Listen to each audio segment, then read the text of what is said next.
friend, welcome to Chrysalis Chats. My name is Tanya, and like a caterpillar to a butterfly, I help people metamorphosize their diets and lifestyles to be plant-based. I'm stoked to be here with you today at the beach. We have like a weird Seattle, kind of like foggy, sad looking sky right now, so sorry there's not a lot more going on behind me, but there's like some clouds and you can see the lake is really mellow, so it looks cool. But anyway, today's topic is how to select a good papaya.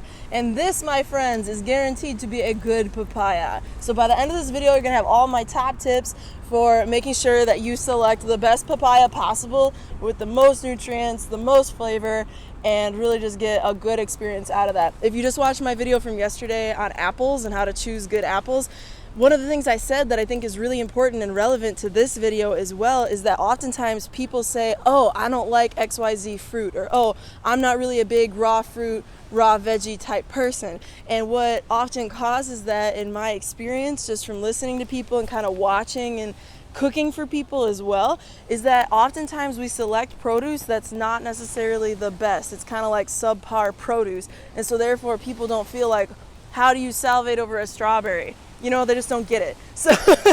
So with that said, friends, today's all about papaya. So the first thing that you want to look out for is the color of the papaya that you're getting. Now, I've heard people say before that if you get an all green papaya like this, it is not gonna ripen at all. That is not true. You have to help it ripen, however. So I would say, you want to make sure that if it is green at the store and they're not all yellow and stuff already, that's not a bad thing. I would say that you want to help it ripen at home. Just go ahead and take a brown paper bag and add a banana or a whole bunch of bananas. It could be your weekly supply of bananas, whatever. Add it to that bag. And the reason I say this, and I know that sounds so strange, but it's true, because I used to, back in the day, I worked on a produce line.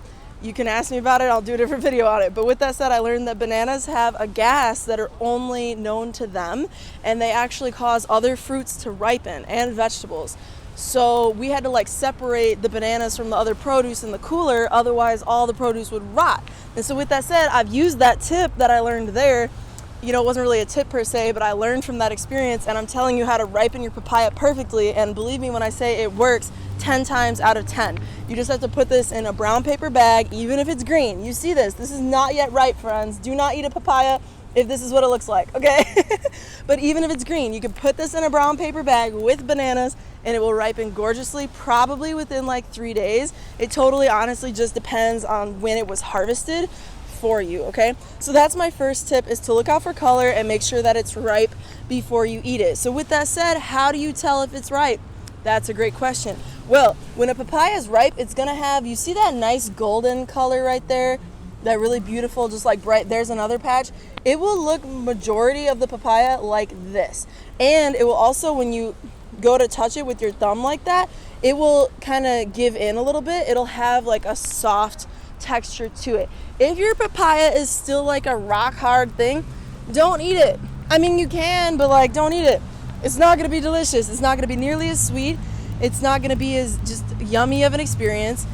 And I suggest that you consider making sure it's ripe, okay? So that's the second tip. The third tip you want to watch out for, and this might actually be the most important one, you don't want to get papayas that are grown in Hawaii. And that's so unfortunate, but it's the real deal. And the reason you don't want to get papayas that are grown in Hawaii is because that's where genetically modified papayas are being grown. However, if you get your papaya from Guatemala or Mexico, you're solid, because they're not allowing that type of papaya to be grown there right now.